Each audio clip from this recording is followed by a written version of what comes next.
getting their seats. Let me introduce myself. I'm Adam Markham. I'm the president of Clean Air, Cool Planet. We're the co-organizing partner, as you've heard, with Rutgers here today.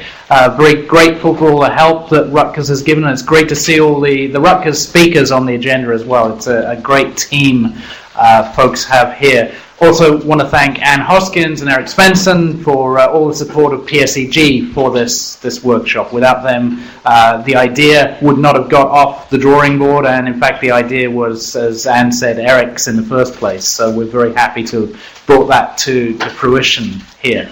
So we've been hearing this morning a little bit about the science of climate change and how climate is impacting the world, the country, and New Jersey. So we know it's getting warmer, it's getting wetter, it's getting stormier. But what does that mean? Does that mean it's getting more dangerous? Is it getting more risky? It's certainly getting more unpredictable.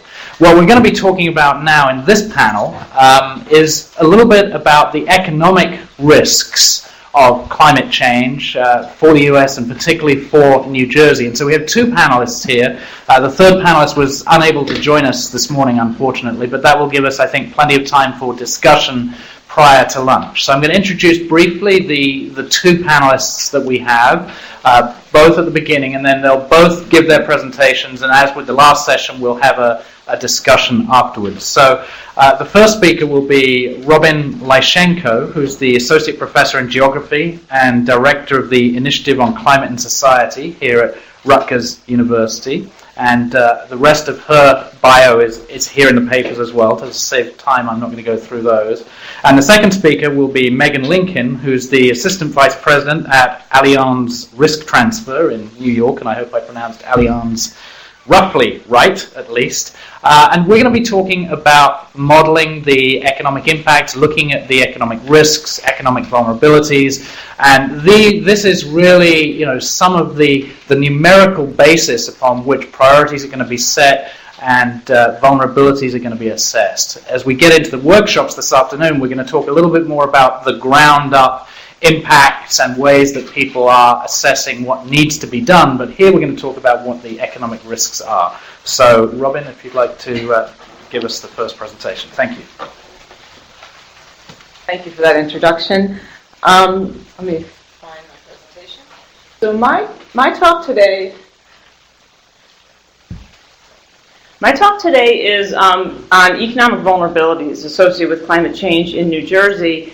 My comments are drawing from some of the work I'm doing right now with the U.S. National Climate Assessment, looking at cities and urbanized regions and economic risks and vulnerabilities and sort of classifying and categorizing those risks. And but it's also drawing from a draft study, a study that's still in draft form that we conducted for New Jersey DEP that was finished last year but hasn't come out yet. And for that reason, my comments with respect to that study are my opinion only. They shouldn't be attributed to New Jersey DEP in any way. So in terms of just speaking about the National Climate Assessment and what's happening, that's an ongoing assessment that's happening right now for the U.S. and has various sectors and various regional reports going on. And so my job in that particular assessment is to look at and try to categorize recent research on local and urban and regional economic risks and impacts associated with climate change. And so in doing that, it was sort of helpful for me in my own research looking at economic impacts and costs and vulnerabilities in New Jersey to sort of get a better sense of how are researchers currently thinking about economic risks. And I'm not really talking much, although there is certainly quite a bit of literature around ecosystem service type of economic impacts, as Dr. Seneca was talking about, but more on the market side of the economy. So there have been many, many studies, and I'll talk through these just fairly briefly. There are economic assessments of risks, the risks associated with climate change, and trying to evaluate the economic value of those risks. And particularly many studies of looking at sea level rise and trying to assess properties at risk associated with sea level rise and value of those properties. There's another fairly big body of work that looks at the economic cost of extreme events and how do the direct cost of those events, the indirect cost of those events, and then to a lesser extent, although the interest I think is now shifting over and growing in this area about how do those effects transmit through regional economies, how do they then transmit into national economies, and even consequences for sort of growth trajectories. So short-term consequences for growth, longer-term consequences for regional growth. And I think those are the kinds of things that New Jersey needs to be starting to think about. And it sounds like the project that Tony and Dr. Seneca and others are working on is actually thinking about some of those issues. And then a third area of literature, there are other areas, but these are sort of big categories that I'm making here, are studies that try to look at economic vulnerabilities and think about who's vulnerable, which types of firms are vulnerable, which types of sectors are vulnerable, why are some firms vulnerable, some not, why are some cities vulnerable and some not, and sort of really parsing out kind of the inequalities around climate change and inequalities in terms of the economic exposures, inequalities in terms of resiliency and capacity to respond. So I just have a couple slides that kind of illustrate the first area, the kinds of questions being dealt with a lot in the first area, the monetary value at risk, and then sort of costs associated with adaptation. And again, it's almost like a kind of a little bit of a lemming phenomenon of many, many studies around sea level rise. I feel like every inch of coastline in the U.S. has now been mapped and assessed the value of the property and the possible adaptation strategies. I think that's a good thing. It's very important, but I think there's lots of other economic impacts that we need to be thinking about. The impact studies are very much centered around, not surprisingly, around hurricane events and around costs of extreme storm events. And again, looking at direct costs, infrastructure damage, counting the damages, counting damaged infrastructure, damaged properties, and then asking about indirect costs, loss of business interruption costs, loss of wages, sort of this kind of short-term shock type effect, and then asking sort of longer term, how are these costs being transmitted, and then how much does it cost to adapt, and what can we do to adapt? How can adaptation happen?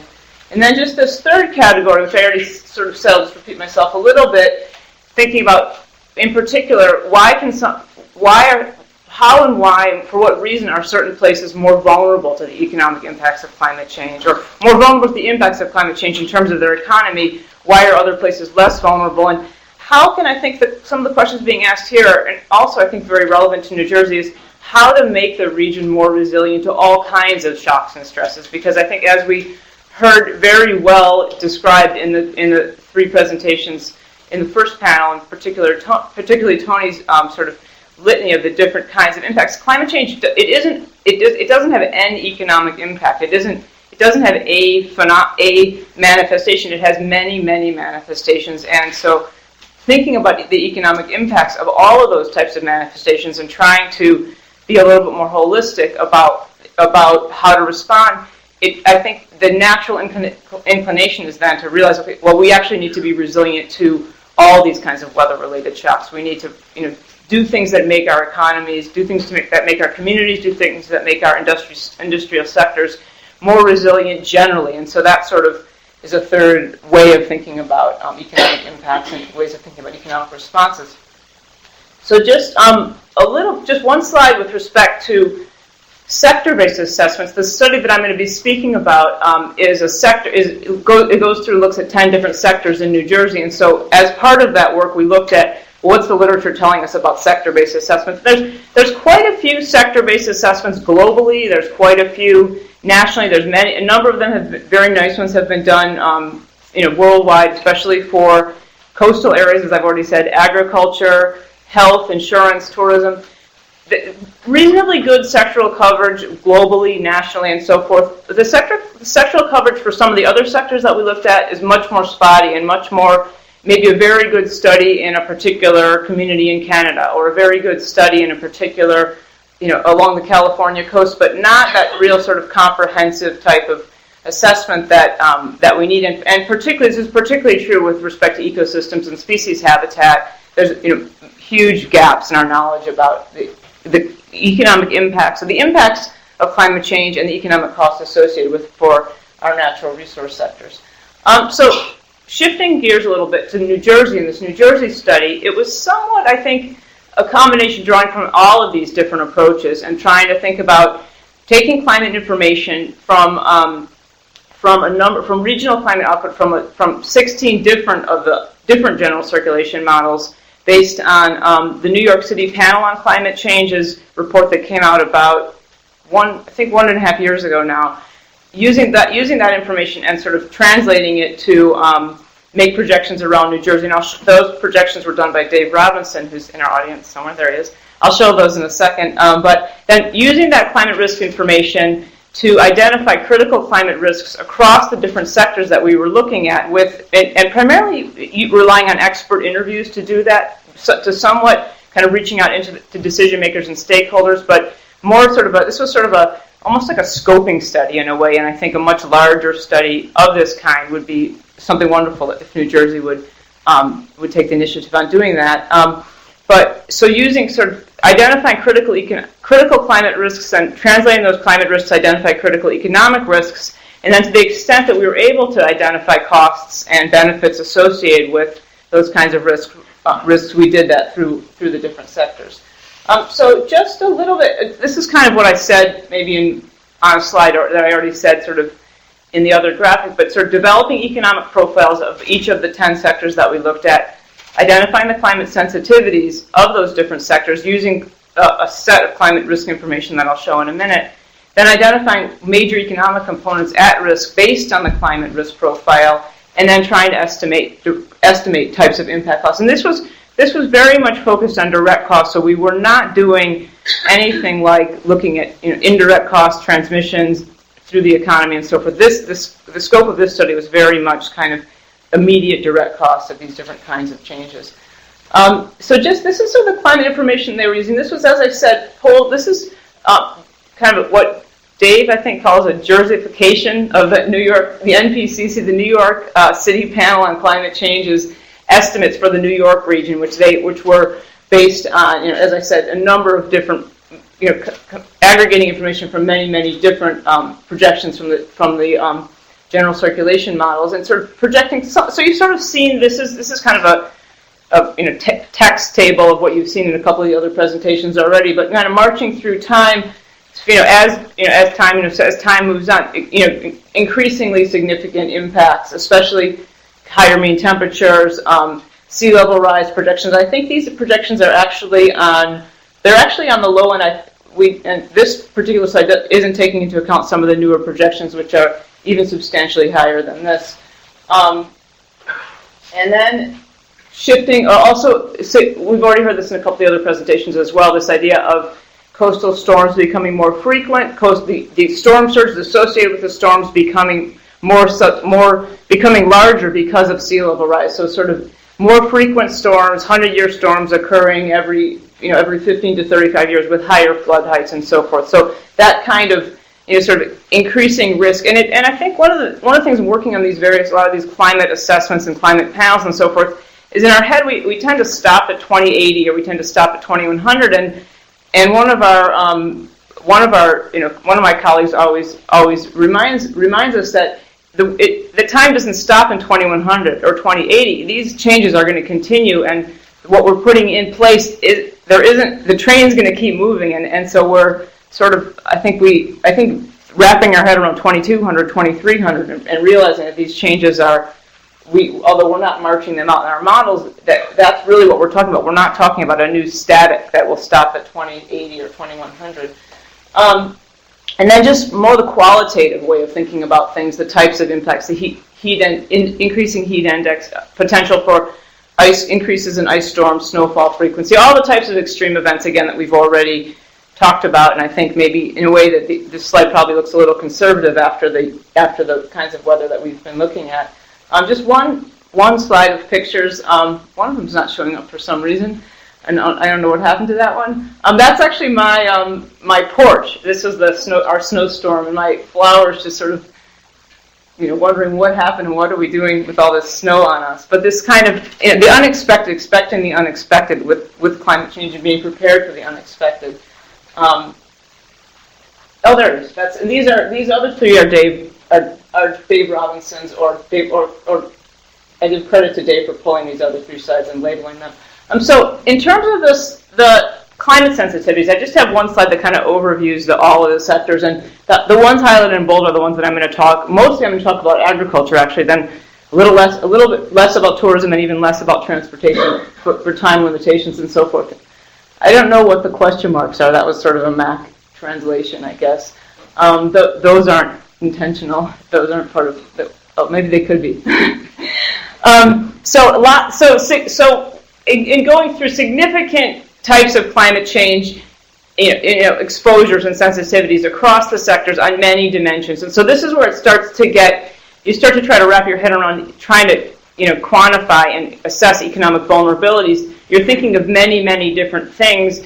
Some of them are changes in mean, some of them are changes, increasing frequency of extreme events, some of them are sea level rise. It's sort of a kind of a mixture of different kinds of climate impacts that then we're trying to make sense of. So our way of trying to make sense of that was to try to ask the experts what among these different climate risk factors that you're seeing, which are the most important, which do you see as the most economically significant. And actually I'm using the same type of methodology now for a project that we're working on in Barnegat Bay region, funded by the Barnegat Bay Partnership. And if I ask any of you to talk to me about that project, please respond with the affirmative.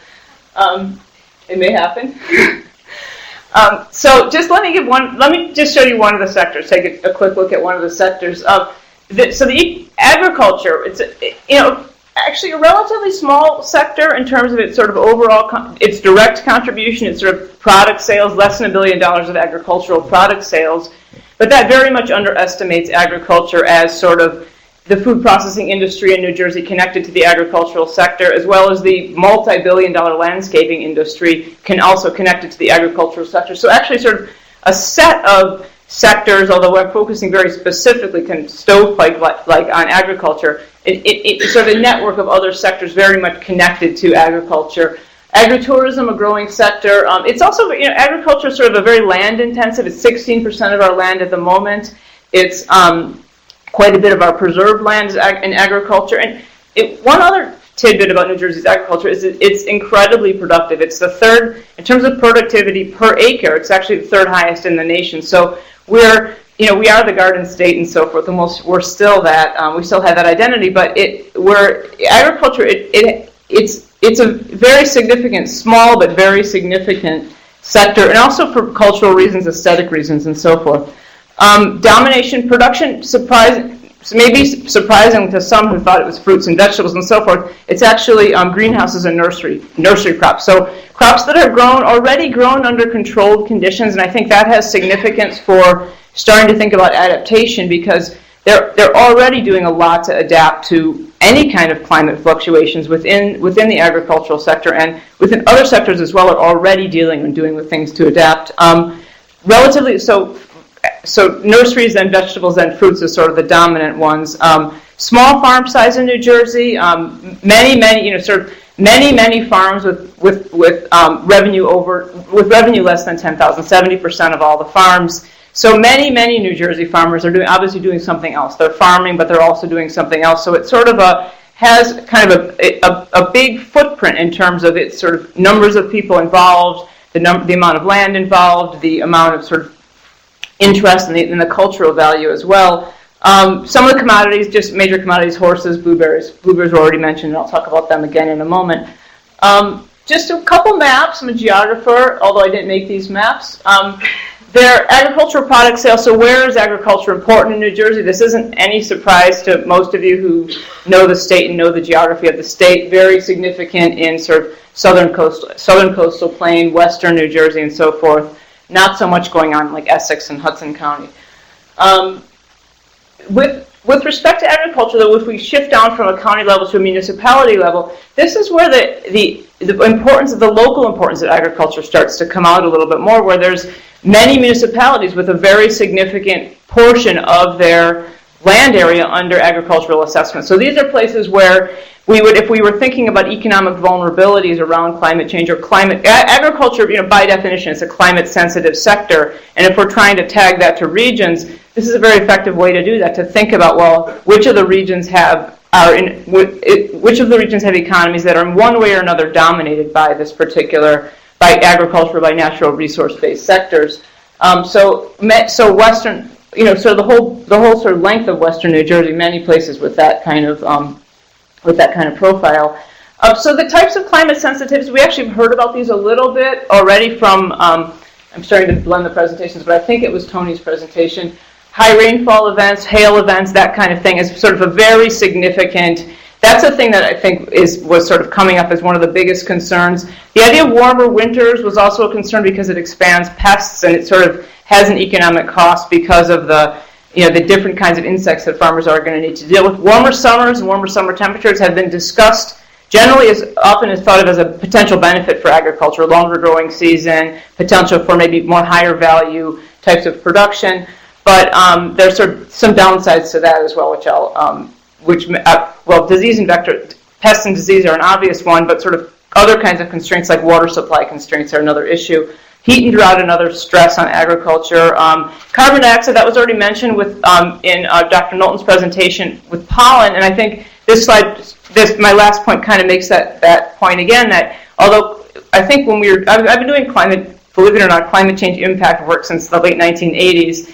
When I started, and that was when I was a master's student at the University of Colorado, back then it was sort of this sense of, the CO2 enhancement, that's going to be a great thing, that's going to help agriculture, and that was sort of the storyline for probably about a decade or so. And then I think it over this past decade or decade plus, it's shifted toward, wait a minute, it helps the weeds a whole lot more than it actually helps the crops, and it's very, so the field tests are in now, and it's the carbon dioxide we can't count on that as our sort of ace in the hole that'll help. That's the benefit of climate change or global warming.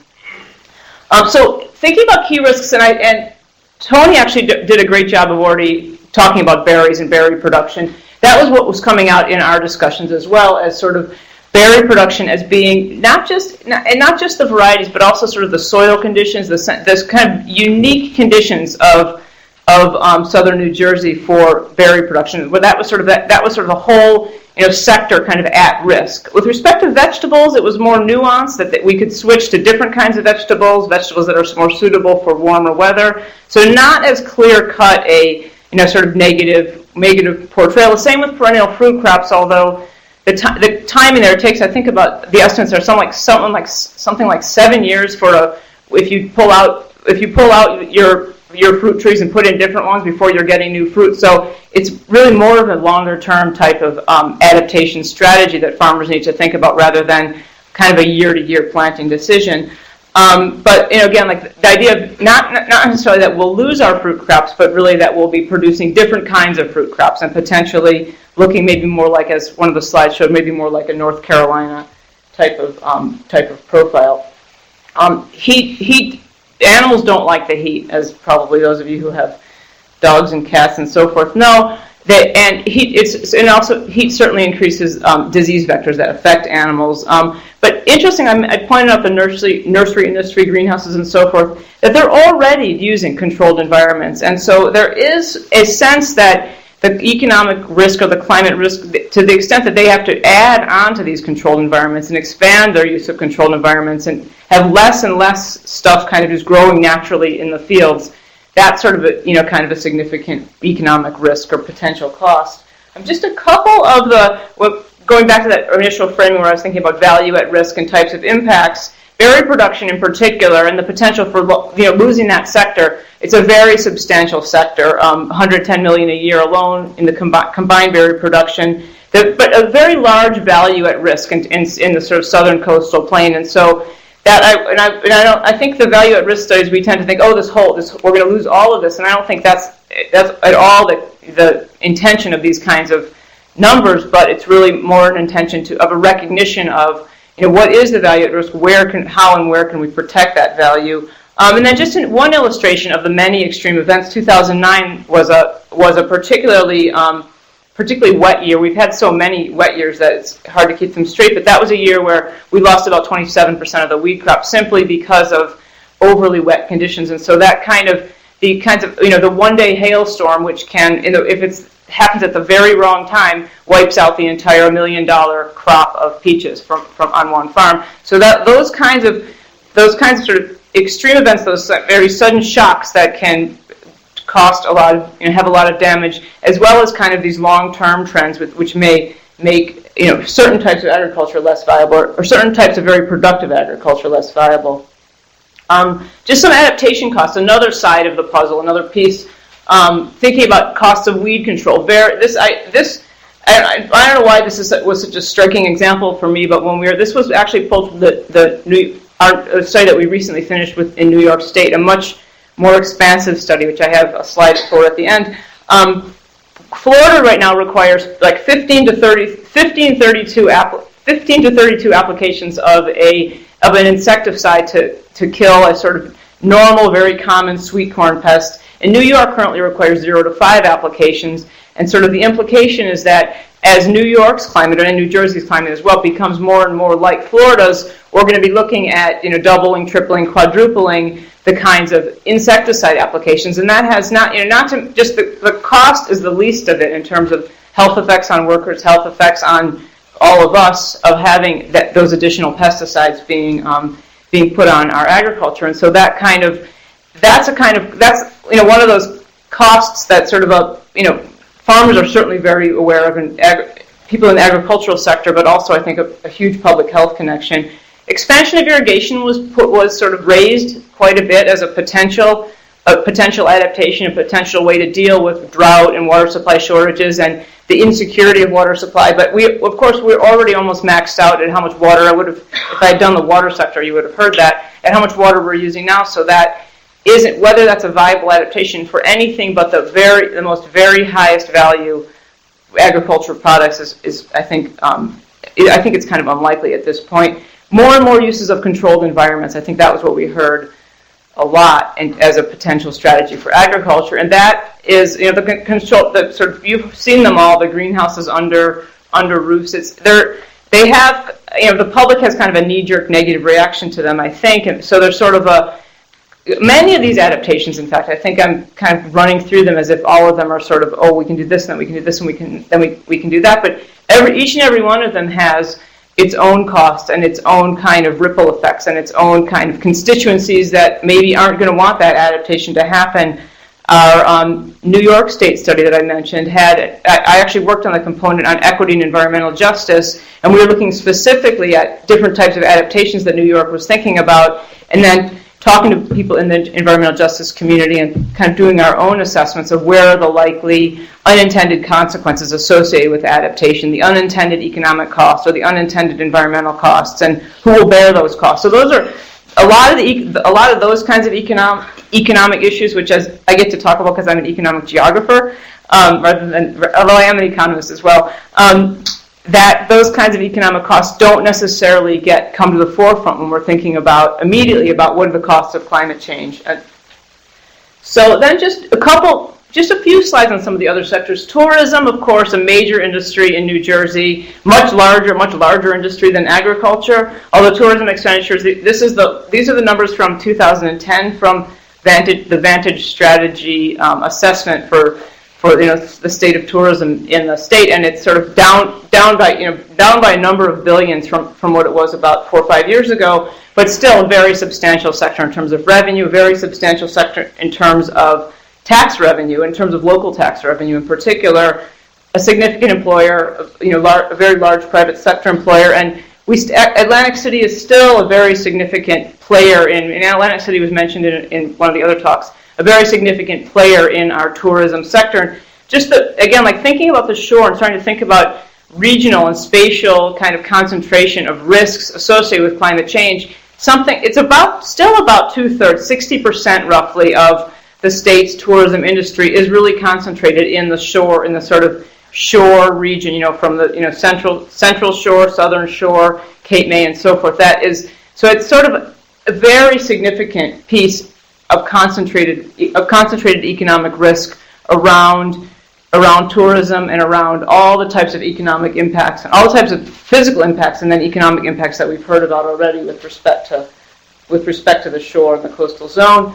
So impacts of coastal storms on Atlantic City is sort of the kind of some of the key economic vulnerabilities that came out with our work.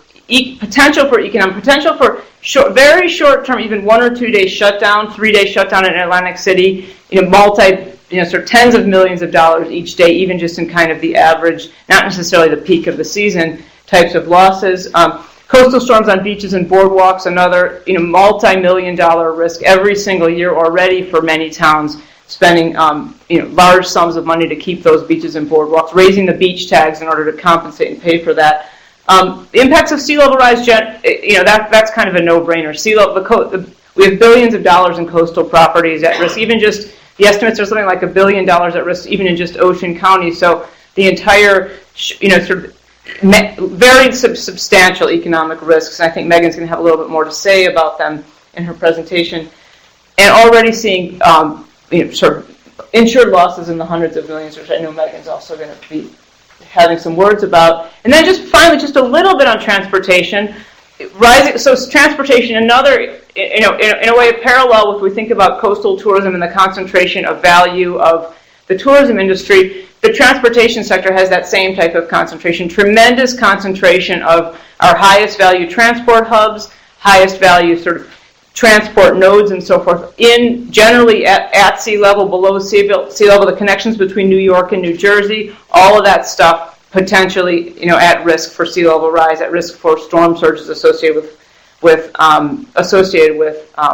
sea level rise, or associated with extreme events in combination with sea level rise. We've already seen, I don't even need to talk about inland flooding and the impacts and the costs of inland flooding, because we've had so many illustrations, particularly, most recently with Hurricane Irene. Same with power failures and the costs, not just for although weather-related power failures have significant costs for the transit industry. They, shut down New Jersey Transit at various moments. But obviously weather-related power failures, if I had talked about the energy sector, that would have come out as a very significant overall cost for the sector itself, for the economy in general, of having those kinds of power failures. And then just maintenance, transportation maintenance, and the increasing costs of maintenance around extreme heat, around extreme storm events, around damage. There's been just, practically every day in the newspaper, we're seeing more stories about how much Hurricane Irene cost for the various transit agencies. So just to kind of, from all that sort of a little bit of a thumbnail of a study where there were 7 more sectors that I didn't talk about. But some of the kind of conclusions about New Jersey, huge concentration. We have a huge value at risk, and it's tremendously concentrated in the coastal zone. So our coastal properties, boardwalks, beaches, our transportation nodes. Although Dr. Seneca did a great job with natural capital and ecosystem resources, the value of those ecosystem resources and those sort of freshwater wetlands in particular, tremendous value in ecosystem services at risk, also all in our coastal zone. So that's sort of the value at risk side of it. And we've also seen very substantial economic impacts surrounding the recent extreme storm events. So quite, in terms of critical risks, critical vulnerabilities, it's definitely something that we need to be paying attention to. Another facet of this study, and this is a facet of work that I'm particularly interested in, is starting to think about when we look at the impacts of climate change, how are those impacts overlapping and interacting with the impacts of other kinds of economic stresses and other kinds of strains? And Dr. Hughes started talking on his comments on that theme about the economic recession in New Jersey. So tourism revenue is substantially down at the same time that the coastal towns are having to deal with extensive costs, even snow removal around last winter's storm. So extensive costs associated with extreme events. Although it could be, I raised the second point about slowdown in coastal property development having potential to open a window for sustainability. And we haven't really talked about that yet, but I'm hoping that's something that we get to in the afternoon's discussion a little bit more, that where are the opportunities to develop the coastal area in more sustainable ways, or develop New Jersey in general in ways that are more sustainable. But reductions in transport investments, another great example. Reductions in the maintenance of transport. This is what we heard in our discussions with around that sector. Huge deficits in transportation maintenance, exacerbating when there is an extreme storm, if the maintenance already isn't up to snuff, exacerbating those impacts. And then just generally places not having the money to even start to think about climate change because of what's happening with the tax base, with housing prices and so forth. So those are all kind of, overlapping, all things that as we're thinking about climate change both now and thinking about it in the future, it's always going to be, one issue among many other issues that places are facing. And to the extent that we can kind of mainstream climate change into discussions around economic development, I think we'll be much closer to getting toward a state of better preparedness.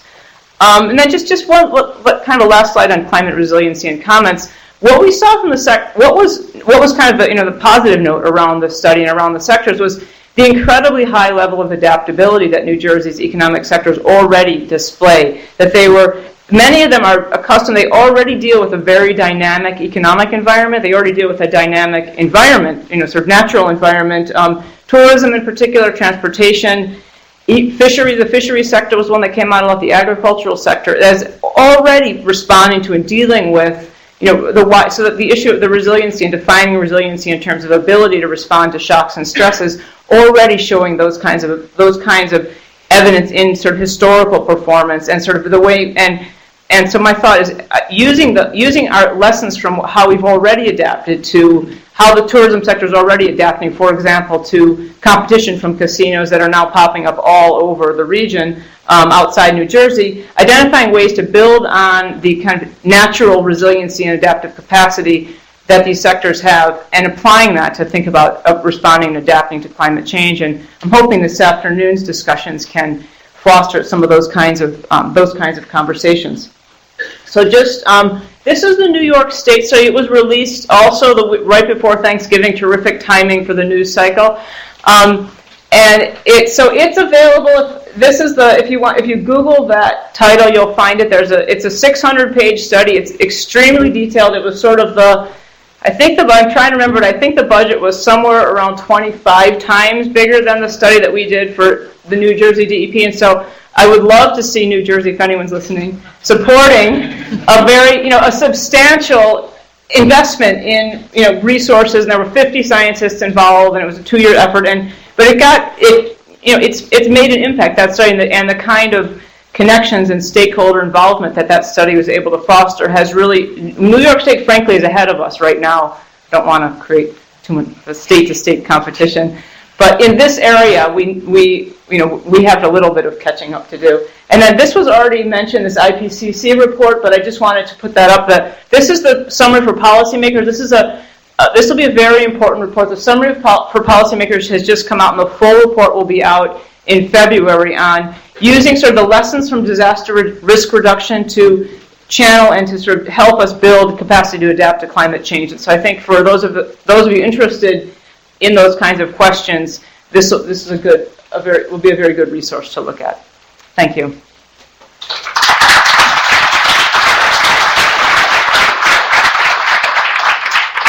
Thank you, Robin. And now moving on to economic impacts as they affect the insurance industry and as how changes in the insurance industry affect us. Now, Megan Lincoln, thank you. Thank you, Adam. While I'm getting my presentation up, I'd like to thank Clean Air, Cool Planet for the opportunity to come back. This is a little bit of a homecoming for me. I'm a New Jersey native, and while it doesn't say on my badge, I'm also a graduate of Rutgers University. So, very happy to be here, and every Friday between May and October, I get on the North Jersey Coastline train and go to the Bayhead station. So, this hits very close to home. Okay, I'm going to discuss a bit about catastrophic risk in New Jersey, what's happened, both historically, what's going on currently, how that has the potential to change in the future, and then I'm going to discuss how the insurance industry can help in both the near term and the long term, can help different sectors, can help governments of different sizes, from municipalities to state to the federal level, balance their budgets and plan for budget fluctuations from year to year caused by extreme weather events. So natural catastrophes, which is a very large loss driver, has a lot of impacts globally.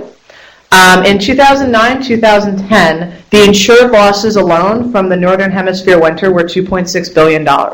And this was the largest since 2003. This was the winter of Snowmageddon in Maryland and Washington, D.C. It was also a very severe winter in the United Kingdom, and there was a lot of impact on flights out of Heathrow. Insured losses from the 2005 hurricane season were over $100 billion alone. The most expensive tornado outbreak occurred in U.S. history occurred in late April of 2011. This includes the Huntsville, Alabama tornado. And the insured loss estimates currently range between $3.5 to $6 billion, and this is a non-finalized figure yet and has the potential to go up. There was 167 NatCat events that occurred in 2010, and according to Swiss Re, my former employer, this is a record. And not only do natural catastrophes have a big impact on not only do NatCats have a big economic impact, weather has a large economic impact, variability in weather from day to day. Just as an example, as I got on a New Jersey Transit train this morning, they had reminders everywhere that the trains could go slower if there's wet leaves on the track, which is obviously going to have an impact because they have to clear the tracks. In a study that was published in the Bulletin of the American Meteorological Society in 2011, 11 non-government sectors are sensitive to weather variability. And the economic output varies as much as 3.4% of the 2008 GDP as a direct result of weather variability. This is about $485 billion. NOAA estimates that 2.65 trillion, or 25% of the GDP, is impacted by weather. And finally, the economic sensitivity of the state of New Jersey is about 8 to 10% of the gross state product. So that's the impact that weather variability has on the economic productivity of the state. And this is, you can see from the map on the left, that New Jersey is one of the states that has a higher impact. In addition to New York, some agricultural states, California, Texas. So New Jersey, as Robin said, has a very large agriculture sector. It has a very large tourism sector. This is very influenced by weather. So it's understandable how you could get a lot of variability in the state's economic productivity due to weather. Looking a little bit at the exposure, which Robin mentioned in terms of magnitude, but to put an actual value on it, New Jersey has the 5th highest coastal exposure among hurricane-exposed states in the United States. AIR estimated $506 billion of coastal exposure in 2007, and if you bring that to 2011 dollars, it's probably closer or over to $600 billion. There's a couple of different weather perils that drive losses in New Jersey. On an annual aggregate basis, so that which contributes to the total loss on an annual basis, your main drivers are going to be severe thunderstorms. We get a lot of straight line winds here. We get a lot of hail here. We do get the sporadic tornado that moves through the area. And on an event basis, you're going to have winter storms or hurricanes that have multi-billion-dollar losses in the state. Below are significant Northeast hurricane losses between 1900 and present. Floyd, for example, caused $6.7 billion in economic losses. The Vagabond hurricane, which prior to Irene was the last hurricane to make landfall in New Jersey, caused about $200 million of loss.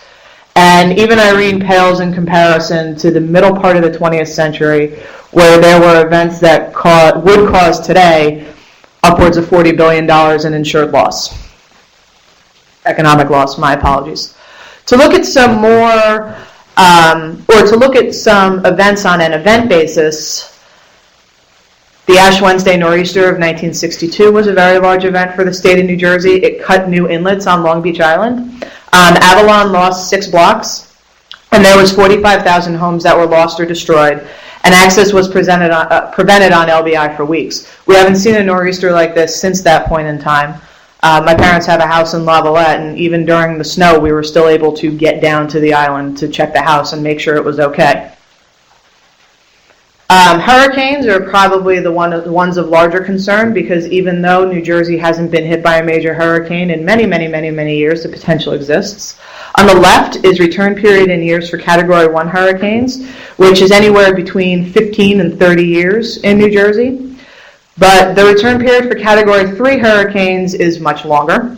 So you can expect a Category 3 hurricane in New Jersey about once every 100 years. Or to put that in more correct terms and how we look at it in the insurance industry, there's about a 1% chance in any given year of a Category 3 hurricane or higher striking somewhere along the coast. Although we haven't had a lot of hurricane activity here in the 20th and early 21st century, before that it was awfully busy. 3 hurricanes made landfall in New Jersey between the Revolutionary War and the Civil War. In 1778, a hurricane that made landfall prevented a Revolutionary War battle. And the Snowicane of 1804, so named because it dropped over a foot of snow in New England, struck Atlantic City as a Category 2 in October. So New Jersey is also prone to late season hurricanes from time to time. One of the most significant events, which it was a big concern that Hurricane Irene would be very similar to, was the 1821 Long Island Norfolk hurricane. It struck Cape May as either a Category 3 or Category 4 on the Saffir-Simpson scale, which means that maximum sustained winds were in excess of 110 miles an hour. A storm surge of 29 feet was reported in the Delaware Bay. The storm made a second landfall in New York City as a Category 3 hurricane, and Manhattan at the time flooded to Canal Street, which at the time was not that much of a big deal, but if you flood Manhattan to Canal Street today, you're putting the entirety of the financial district underwater, and you're flooding most of the subway hubs where all the subway lines meet and converge in Manhattan. The 1903 Vagabond hurricane, which until Irene was the last storm to strike New Jersey, struck near Atlantic City as a Category 1 hurricane. If a Category 1 hurricane made landfall in Atlantic City today, that would have a major impact on the tourism because you could have serious damage to the casinos. The 1944 Great Atlantic Hurricane didn't actually strike New Jersey, but it moved up the coast as a Category 3 and hit Long Island as a Category 3, and did, actually, if you look at photographs, it did more damage than Irene did along the coast. It did serious damage to Ocean Grove, Asbury Park, LBI, Atlantic City, Cape May, washed a lot of boardwalks out to sea, washed a lot of coastal homes out to sea. It was the most damaging storm in the 20th century, and it never even made landfall in the state. Between 1950 and 2010, it was quiet. We had some parallel the coast, hit Long Island. And during that time, population in the coastal regions exploded. You can see this is a hurricane strikes versus population for Ocean County, New Jersey. In the first half of the century, which was when we had some significant event bypass, population wasn't even 50,000.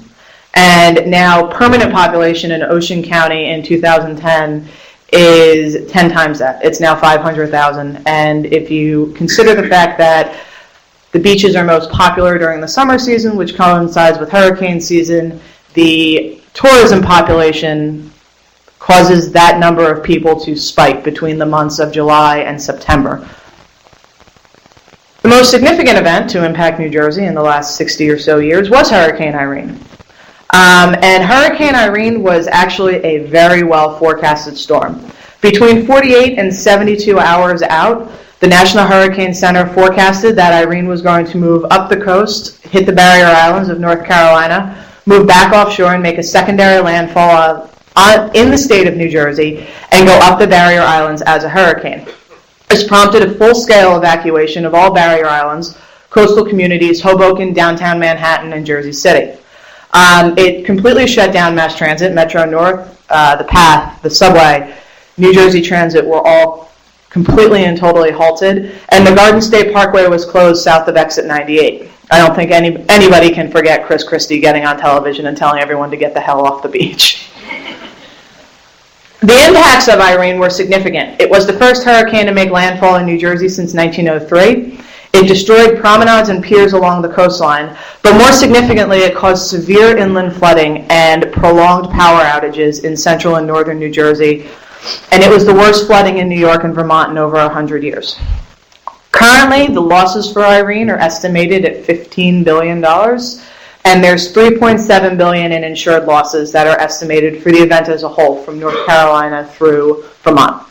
In New Jersey, it's estimated that Irene cost almost $760 million in insured loss. However, while Irene reminded us that the state of New Jersey is prone to hurricanes, we can be hit, we are not immune. This is not actually the nightmare event for the state of New Jersey.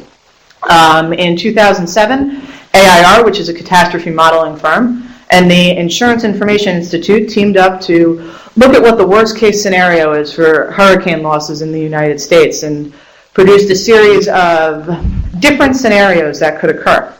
The nightmare scenario for the New York, New Jersey metro area is a Category 3 or a strong Category 3, a weak Category 4 making landfall in southern Ocean County, signified by the blue dots on the map. coming from almost directly from the south and then moving up through central New Jersey and New York State, putting the New York, New Jersey metro area on the right-hand side of the storm, which is the more severe side of the hurricane. Economic losses for this scenario are estimated at over $200 billion, and insured losses alone are estimated at $110 billion. To place this in perspective, this is about 2.5 times the losses that were caused by Hurricane Katrina in 2005, which is far and away the most expensive event to occur in the last 50 years. So, and the reason that is the case is because we live on the coast and we have much of our infrastructure on the coast. The source of this is actually the New York City Panel on Climate Change report, which both Robin and I worked on. It's top 10 in population vulnerable to coastal flooding.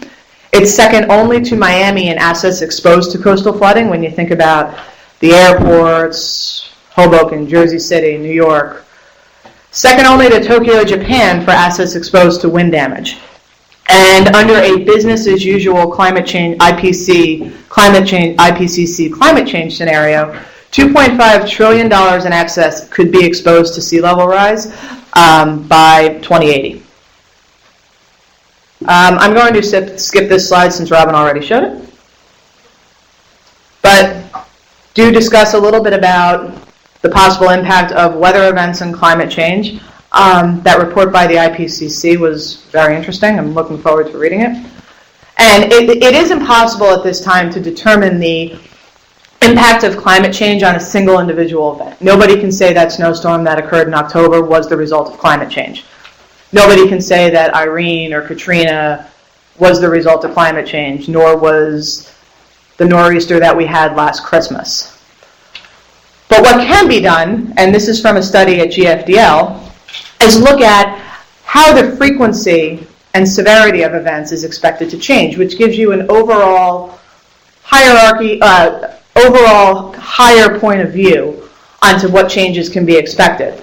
And right now, in a study done by GFDL in 2008, it suggested that while in a climate changed world, there might be a decrease in overall hurricane frequency, there is expected to be an increase in major hurricane frequency.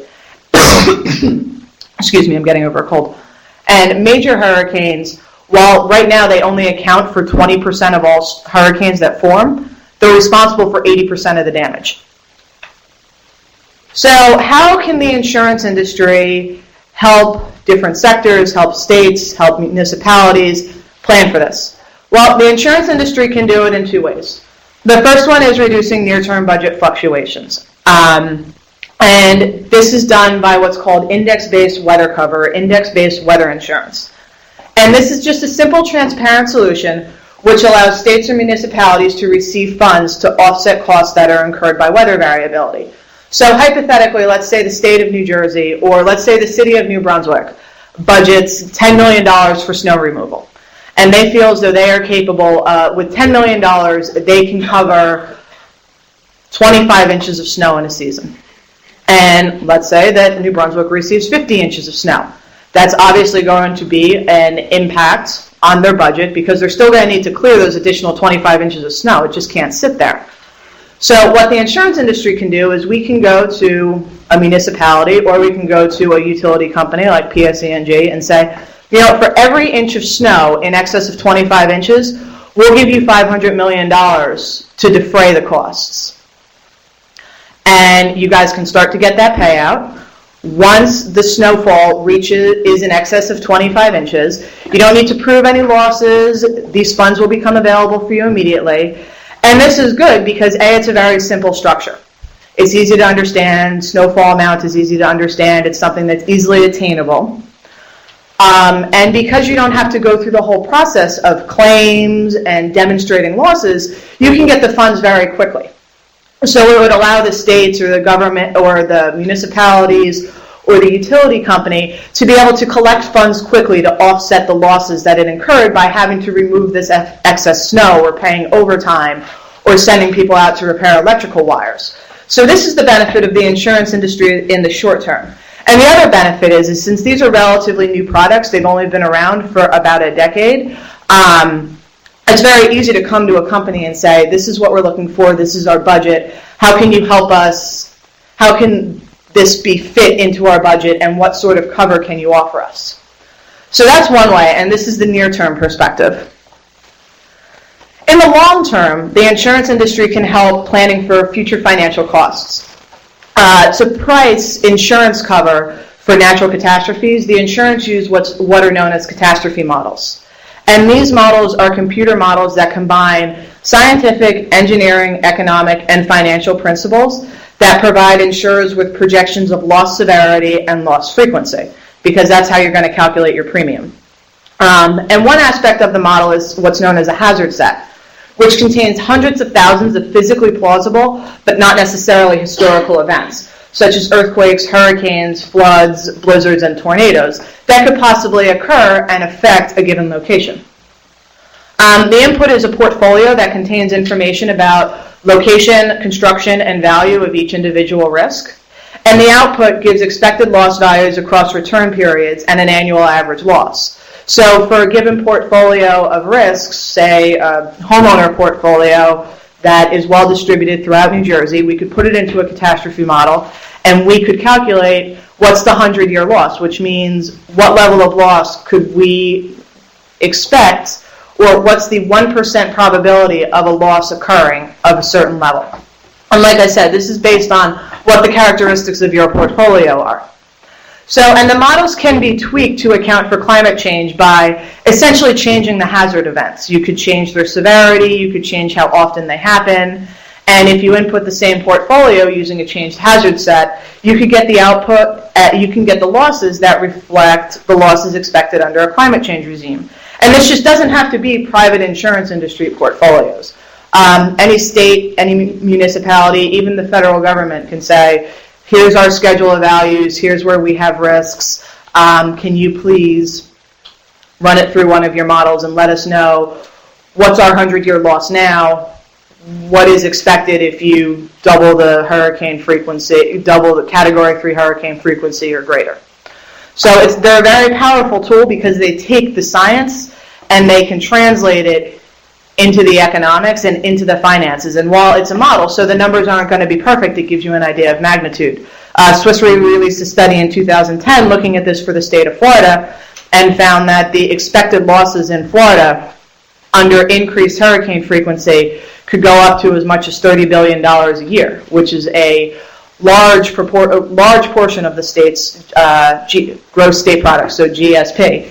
But that if they applied simple mitigation strategies such as beach replenishment, using natural vegetation such as mangroves, they could offset about 40% of the costs. So that's an example as to how industry catastrophe models can be used to give planners a perspective on what the economic loss potential is under a new climate regime. So, okay, thank you very much for your time, and more than willing to take any questions. And if anybody would like to speak about the index-based covers, I have some business cards up here. You can grab me after this session. Thank you.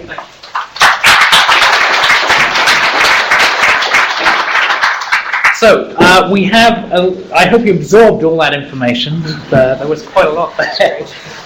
Those were two great presentations. We have a little bit of time for discussion and questions before lunch. About 10 minutes, right? Yeah, okay. So let's see, who would like to, and if you'd like to say who you are when you give your question or comment. Thanks.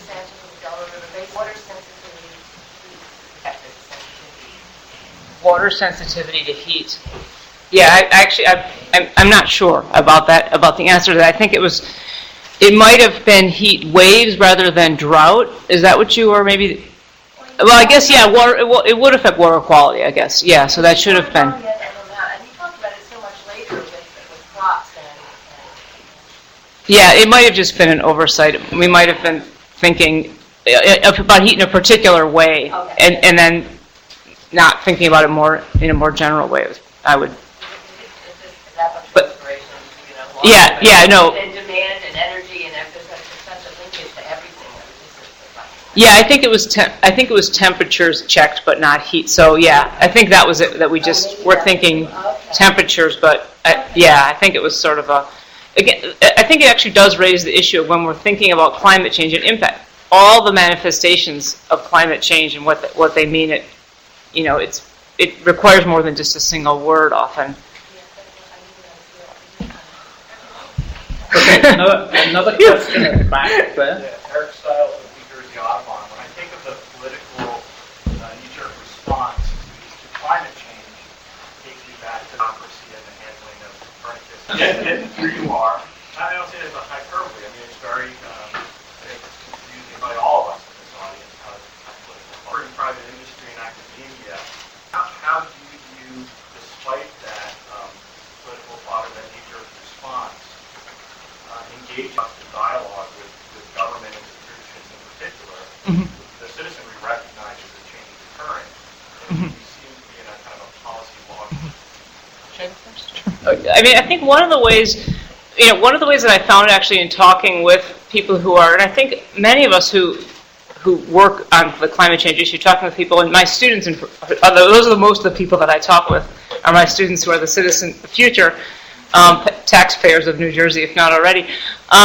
I say, if you really feel like you're skeptical, you have a lot of questions about climate change, we can talk about that later, but right now, think about the sensitivity to just variations in weather, so exactly what Megan was talking about. And that actually people seem very comfortable with that, where they even if you substitute weather for climate, which they're not the same thing, but I think many of the ways that climate change manifests are actually things that people are very familiar with. So we'll have a discussion. Have you ever been caught, and were you caught up in the storm event around Hurricane Irene? Did that have any effect on you? Did any recent floods have any effect on anyone in your family? And I think so. That seems to sort of on that kind of one-to-one discussion type of basis. That seems very effective at making people connect with how sensitive we are to our environment, whether or not they accept climate change or accept that climate change is man-made or human-induced. They'll want to argue about those nuances, but they accept that sort of fundamental relationship. That's my so far so good. I haven't been hit by any tomatoes yet. Megan, do you want to answer that, and then we've got another Sure. question there. Just very quickly to add on to it, as somebody who's in the private sector, we don't necessarily bring in the projections. We can demonstrate what's already happened, like Robin said, with weather variability. If you were to Google New York City snow budget 2010-2011, you could get easily a dozen articles on the first page of a Google search demonstrating how New York City blew through their snowfall budget very late in December or very early in January of last year, depending on who you ask.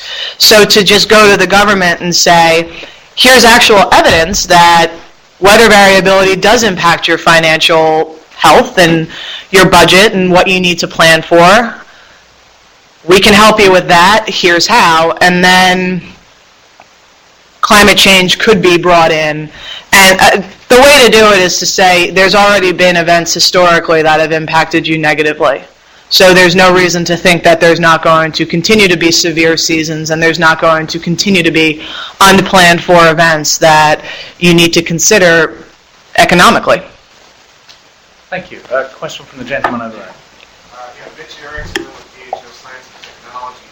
I'm wondering about the upside to all of this. Some people are getting off of some portion of this climate change, and I got to retire sometimes, so I guess I want to go back to palm trees or air conditioning repair. But seriously, there are a lot of upsides to this, and I don't see them coming through. And I know in aggregate it ends up being a negative, but there have to be little bubbles of people getting rich. Well, I think. Should I do that one first? I'll start first, and then you can try. I think in a way we could think about upside sort of individual winners and losers, and that's been noted a lot. That the idea that northern countries will be potential winners about climate change. They're sort of certain. I was in Norway on a Fulbright for 6 months a few years ago, and the discussions were sort of like, climate change is, it's a really bad thing, but wouldn't it be nice if we had slightly warmer weather here and slightly better weather? So I think there is kind of that sense, and there certainly is, like as in every time there's a an extreme storm event. There are certainly sectors and industries. The snow event was very helpful for the auto collision industry. And I was one of the contributors last winter to that one. I think that's sort of one way to think about it. But I think also another way to think about it is to think about using climate change as an opportunity to think about development differently, think about development that can be, and that there's a lot of money. I mean, there's this whole idea of the green economy and green jobs, although people make fun of it the same way they make fun of climate change and so forth. I think there's very real potential there for a lot of upside around redesigning our lifestyles and redesigning communities with other types of benefits, air quality, human health benefits, those kinds of benefits as having that potential. That's the potential upside that I didn't have time to really go into, but I think that's something definitely that New Jersey definitely wants to be thinking about. There were winners in the 2008 recession too, but overall it was a largely negative event. Something that in my former life, I was a research scientist. I got my PhD at the University of Maryland. And something that I went to a lot of discussions on the Hill looking at climate change because I was in school during when Al Gore's movie An Inconvenient Truth was released. I was in school when Hurricane Katrina made landfall. So there was a lot of politicizing of climate change right around that time. And I remember going down and having discussions with different people on Capitol Hill and saying our climate is our society is optimally designed for the climate in which we live. We're not optimally designed to live in a different climate. So while there will inevitably be winners and losers, just like there was in the recession, overall the negative impacts are going to significantly outweigh the positive impacts. Thank you. Another question over here, and then I'll take one more over there. Tony McDonald, monitor at the Coast Institute. I have heard it's climate change full employment for Dutch engineering firms. They're not at a high standard, so I have heard them as being potential winners, and they are going around selling their products. Oh, yeah. I guess that's a very question. I've been trying to figure out what kind of economic information will generate the kind of change we need. And I'm a little bit, because we've known for a long time that overdevelopment in coastal zones is increasing risk, and it keeps going on. It's sort of like a known, we keep getting bigger and bigger numbers and better information now, exacerbated climate change, but it hasn't changed behavior. So I thought Robin might have been getting to it a little bit with some of those kind of additional questions you were asking. The gross economic impact in environmental and public policy doesn't necessarily seem to change. So I wonder if there's other questions about how do you create investment opportunities long term. We have really good information for you, and the whole financial sector should be supporting these kind of business opportunities because of this good information we have.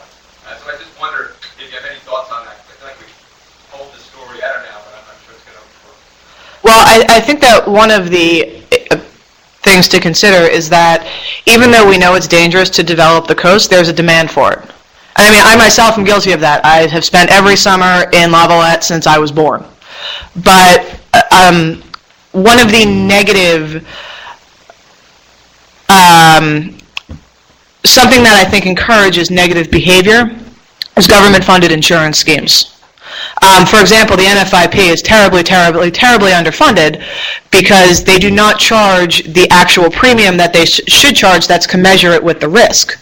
So what happens is areas that should not be developed because they're in a flood zone are allowed to develop. So I think that if government-sponsored insurance entities were to be dissolved, and if actual premiums were allowed to be charged, there would be a shift in the behavior and thus the demand because private insurance would become cost prohibitive. And it's not cost prohibitive because, hey, we're looking to make money.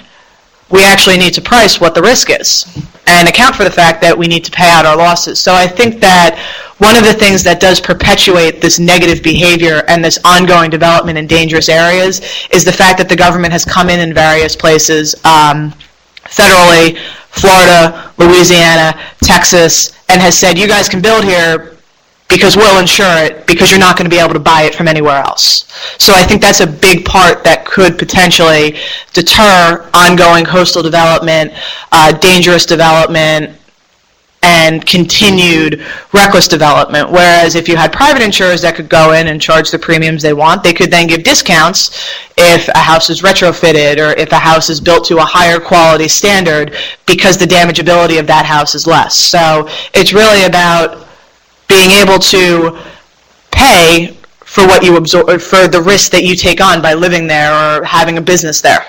So I think that's one way that we could offset the negative behavior or deter the negative behavior. Okay, take one last question and then lunch. Everybody want to go to lunch after this question. My point is PSEG's Historic Ecological Goods and Services as a business action. That is to restore wetlands, to reintroduce and increment ecological goods and services that have an actual measurable value.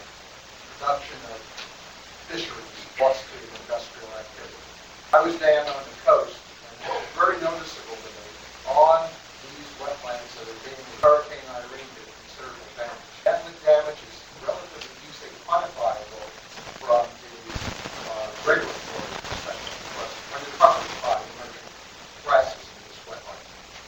Those were very badly damaged. You can quantify that damage, in the context of a business activity that's going on. Is that insurable? It's not my intention with your mangroves as buffers. Well, here is undoing environmental damage, economic loss in doing so.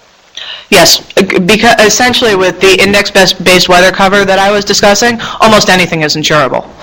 You couldn't apply traditional underwriting techniques, which is looking at historical losses and putting a cash value on those losses and coming up with a premium, to something like mangroves or the wetlands that were destroyed in Irene.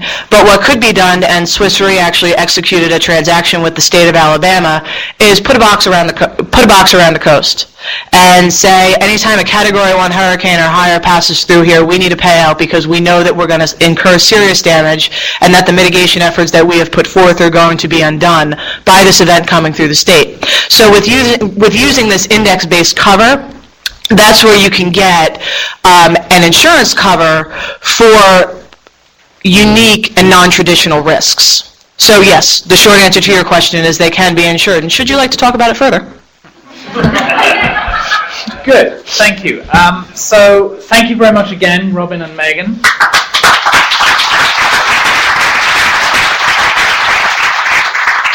Jean, do you want to give some details on the lunch?